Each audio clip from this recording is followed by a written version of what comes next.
Ma femme est à Hawaï avec son amant pendant que j'assiste aux funérailles de ma fille de 7 ans. Elle m'a envoyé un message pour dire « Désolé, réunion d'affaires importante », mais ce qu'elle ignore, c'est que le costume noir me semble étrange sur la peau alors que je me tiens devant le cercueil de ma fille. Ce n'est pas normal, parce que Naomi devrait être ici, tenant ma main et partageant ce poids insupportable. Ce n'est pas normal, parce qu'un parent ne devrait jamais survivre à son enfant. Ce n'est pas normal, parce que pendant que j'enterre ma fille, ma femme est à Hawaï avec son amant. Je le sais, car une photo est arrivée sur mon téléphone il y a 10 minutes. Naomi, bronzée et souriante, un cocktail à la main, le bras autour d'un homme qui ne doit pas avoir plus de 30 ans. Le message en dessous disait « Je pensais que tu devais voir ce que fait vraiment ta femme aujourd'hui. » Un ami concerné. La main de mon père se resserre sur mon bras. « Gabriel, tu trembles. » Et je tremble. Mon téléphone vacille dans ma main avant que je ne le remette dans ma poche. Autour de nous, les personnes en deuil chuchotent et nous regardent. Bien sûr, ils savent. Dans notre petite ville, les secrets se répandent comme une traînée de poudre, et l'absence de Naomi aux funérailles de sa propre fille alimentera les ragots pendant des mois. Je vais la tuer, murmure mon père, la rage épaississant sa voix. Et je tuerai ce salaud à main nue. Le petit cercueil d'Ella brille sous les lumières de la chapelle, couvert de roses blanches, sa fleur préférée. Depuis le jour où elle avait découvert qu'on pouvait changer leur couleur avec des colorants alimentaires, nous avions passé des heures à l'hôpital à faire des expériences, observant les pétales pâles devenir d'un bleu éclatant au violet, juste pour voir son sourire malgré la douleur. Les parents de Naomi restent à la périphérie du rassemblement, leurs expressions soigneusement neutres. Léonard, mon beau-père, croise mon regard et détourne rapidement les yeux. Il sait aussi. Il savait probablement tout depuis le début.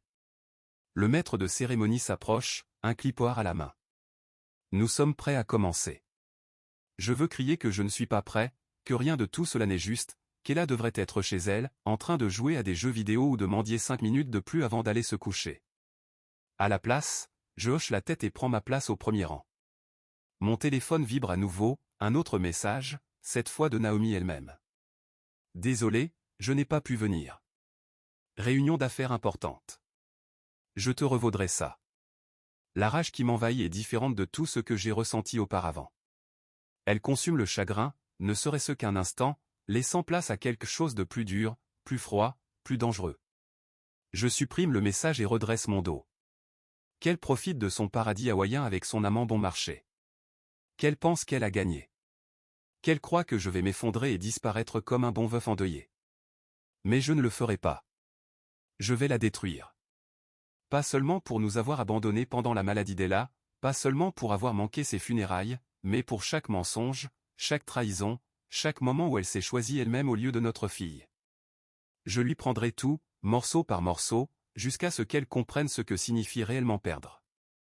La réception après les funérailles d'Ella ressemble à une pièce de théâtre, où chacun joue son rôle assigné. Mon beau-père Léonard me coince dans la cuisine de la maison de mes parents, sa main parfaitement manucurée serrant mon bras un peu trop fort. Naomi traverse une période difficile, dit-il, sa voix dégoulinant de fausse sympathie. Nous gérons tous le deuil différemment. Je me dégage de son emprise, me concentrant sur l'arrangement de biscuits que personne ne mangera sur un plateau. C'est comme ça qu'on appelle ça maintenant, gérer le deuil à Hawaï? Ses lèvres se pincent en une ligne fine. Tu as toujours eu un flair pour le drame, Gabriel. Peut-être que si tu avais été plus compréhensif pendant la maladie d'Ella. N'ose même pas, la voix de mon père coupe l'air de la cuisine comme une lame. Il se tient dans l'encadrement de la porte, et je n'ai jamais vu une telle fureur dans ses yeux. N'ose pas blâmer mon fils pour la lâcheté de ta fille. Le masque de Léonard glisse un instant, révélant quelque chose de laid en dessous. Marcus, ce n'est pas le moment. C'est exactement le moment, mon père s'avance, et malgré sa petite taille comparée à Léonard, il semble le dominer. Pendant que mon fils dormait des mois sur des chaises d'hôpital, où était Naomi? Pendant que ma petite fille luttait pour sa vie, où étais-tu, toi et votre soutien familial? Le bruit de porcelaine brisée nous fait sursauter. J'ai écrasé un biscuit dans ma main, les miettes se dispersant sur le comptoir. Dans le salon, j'entends ma mère poser à quelqu'un la même question sur son journal pour la 3e fois en 10 minutes. Nous avons contribué financièrement, dit Léonard d'un ton rigide, ce qui est plus que je ne peux dire pour certaines personnes. Mon père rit, mais c'est un son dur. Oh oui, votre précieux argent. Dis-moi, Léonard, Naomi est-elle au courant du fonds fiduciaire? Celui que ton père a laissé spécifiquement pour ses arrière-petits-enfants? Le visage de Léonard devient livide. C'est la première fois que j'entends parler d'un quelconque fonds fiduciaire, et il est évident que cette information n'était pas destinée à mes oreilles. Cela ne regarde que la famille, siffle-t-il. Ella faisait partie de la famille, dis-je calmement, les pièces du puzzle s'assemblant. Elle était la seule arrière-petite-enfant, ce qui signifie que cet argent lui revenait. Le silence dans la cuisine devient lourd d'accusations non dites. La façade parfaitement composée de Léonard se fissure juste assez pour que je voie la calculatrice derrière ses yeux. Je pense que tu devrais partir, dit mon père, mais Léonard recule déjà, ses talons claquant sur le plancher de bois comme de petits marteaux plantant des clous dans ma rage grandissante. Je me tourne vers mon père. Dis-moi tout sur ce fonds fiduciaire. Son sourire est sombre. Oh, mon fils, ce n'est que le début de ce que j'ai à te dire. Je m'effondre sur le lit d'Ella, le matelas gardant encore l'empreinte de ces dernières semaines. Maman, te souviens-tu de ce dont on a parlé hier? Elle caresse la fourrure usée du pingouin d'Ella. Non, mais je me souviens qu'Ella m'a parlé du fonds fiduciaire, juste avant. Son front se plisse. C'était vrai? Mon cœur s'arrête. Quel fonds fiduciaire, maman? Celui que Léonard voulait discuter. Le père de Naomi est venu ici quand Ella était malade. Il a dit quelque chose à propos de protéger les biens de la famille. Elle regarde autour d'elle, momentanément perdue. Est-ce que j'ai rêvé ça? Je prends sa main, me forçant à rester doux malgré mon pouls qui s'accélère. Non, maman. Quand exactement c'était? Ton père était à l'hôpital avec Ella. Léonard a apporté des papiers. Elle serre soudainement ma main, sa prise étonnamment forte. Je ne les ai pas signés. Ils semblaient mauvais. Comme quand tu sens de la fumée sans voir le feu. Les pièces s'assemblent.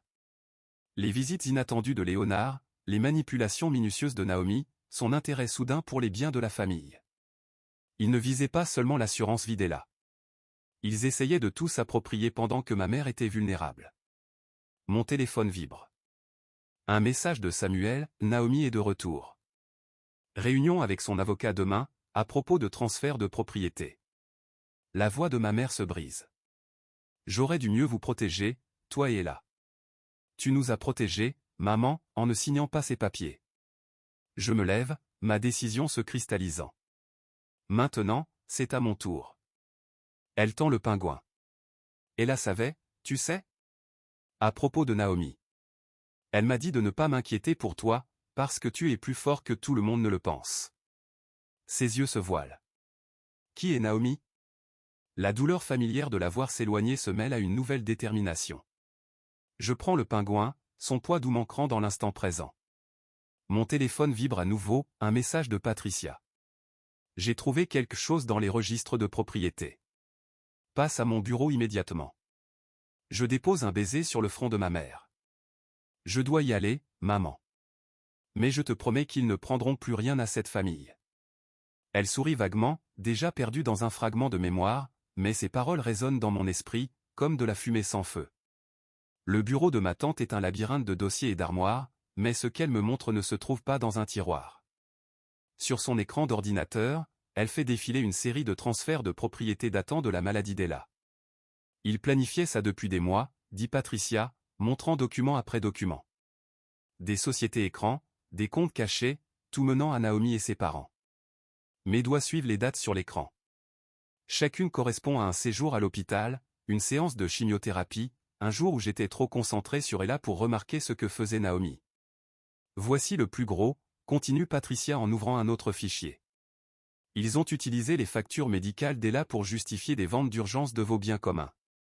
Tout a été transféré discrètement vers des comptes que tu ne peux pas toucher. Un coup à la porte nous fait sursauter. C'est Samuel, visiblement moins soigné qu'au café. Désolé de vous interrompre, mais la réunion de Naomi a été avancée. Elle est chez l'avocat maintenant. Patricia vérifie sa montre. Ce n'est pas possible. La réunion était prévue pour Léonard. Il l'a modifiée, coupe Samuel. Il signe tout aujourd'hui. Mon téléphone vibre, un message de Naomi. Nous devons parler de la maison. Je passe plus tard. La maison.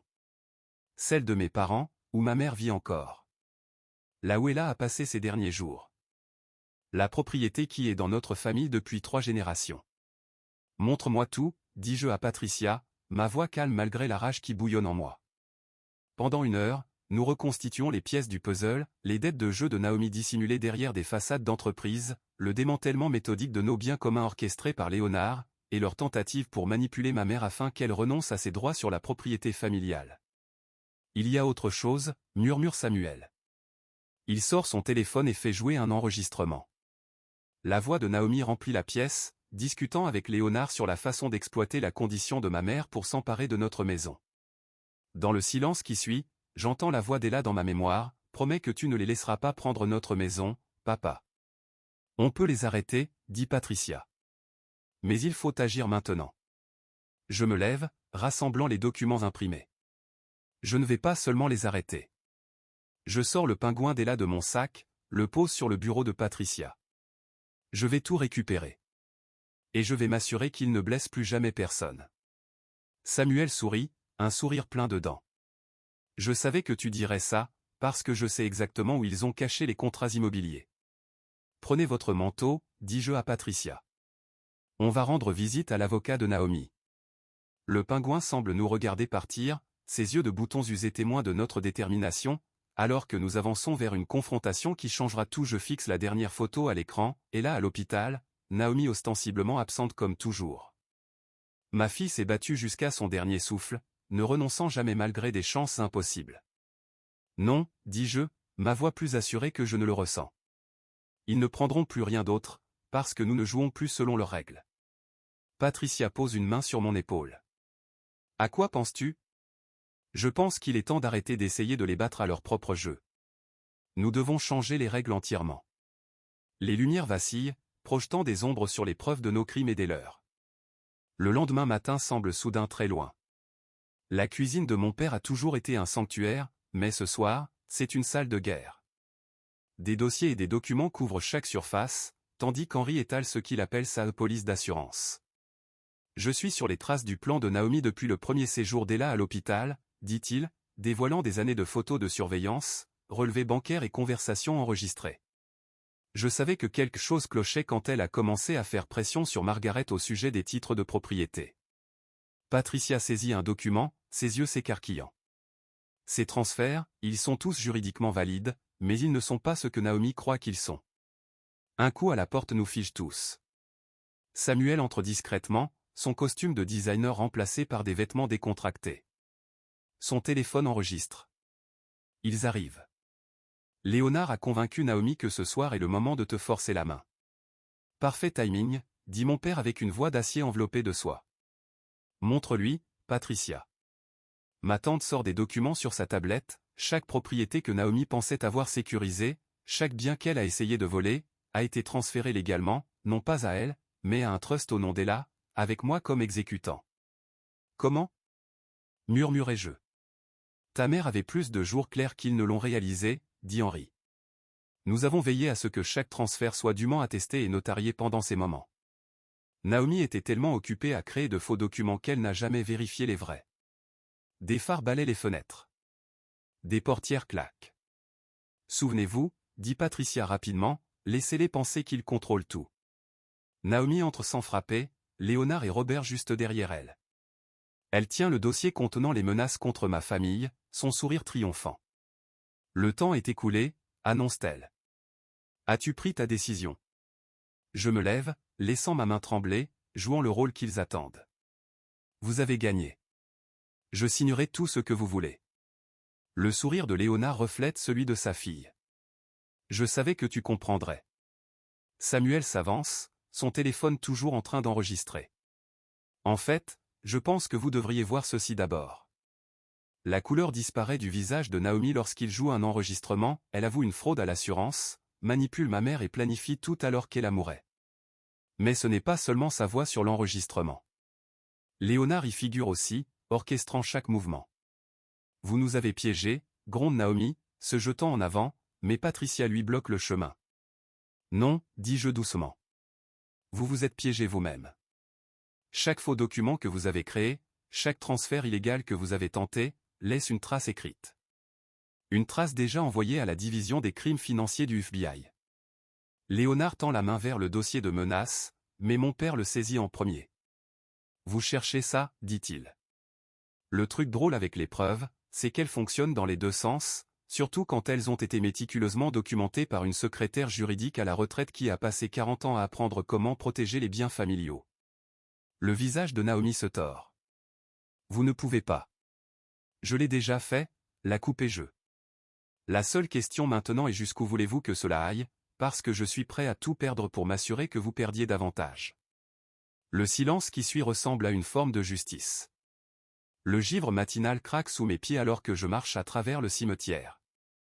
La pierre tombale d'Ella est propre et lumineuse, le marbre captant la lumière du soleil naissant. Je balaie les feuilles tombées et pose le pingouin en peluche contre la pierre. Tu serais fier de ton grand-père, dis-je doucement. Il les a tous déjoués. Naomi et Léonard font face à des accusations fédérales de fraude financière. Robert, pour sa part, a témoigné contre eux, trouvant enfin sa voie après des décennies de complaisance passive. Le fonds fiduciaire, l'héritage légitime d'Ella, ira à l'unité de cancérologie pédiatrique où elle a passé ces derniers mois. Elle est en paix maintenant, dit ma mère, et je sursaute. Je ne l'avais pas entendue arriver. Elle se tient à côté de moi, plus lucide qu'elle ne l'a été depuis des semaines. Ella me l'a dit. Maman, tu passes une bonne journée. Elle secoue la tête. Non. Avant la nuit. Elle s'interrompt. Elle est venue me voir, m'a dit de ne plus m'inquiéter pour toi. Elle a dit que tu trouverais ta force. Elle touche la fourrure usée du pingouin. La force, c'est drôle. Parfois, ça ressemble à de la vengeance, mais en réalité, ce n'est que de l'amour en armure. Le poids de tout, des batailles gagnées, de la famille protégée, de la justice rendue, repose sur mes épaules comme un manteau familier. Pas confortable, mais nécessaire. Samuel a quitté la ville après avoir témoigné, mais pas avant de me laisser une dernière note. Certaines victoires ne ressemblent pas à des triomphes. Il avait raison. Cela ne ressemble pas à une victoire.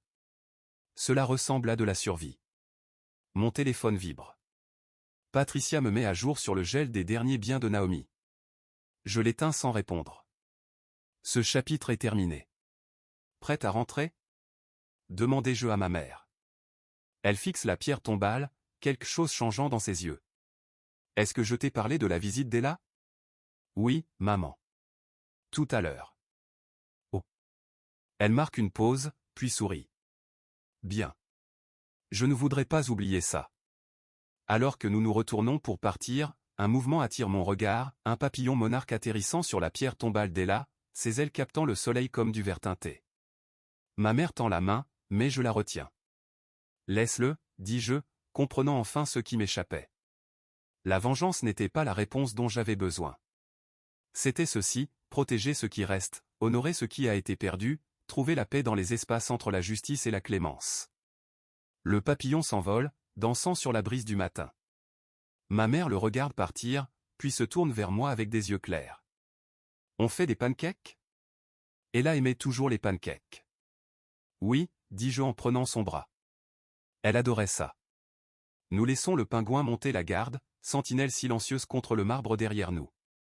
Le papillon spirale vers le ciel, libre et libéré, nous montrant comment lâcher prise.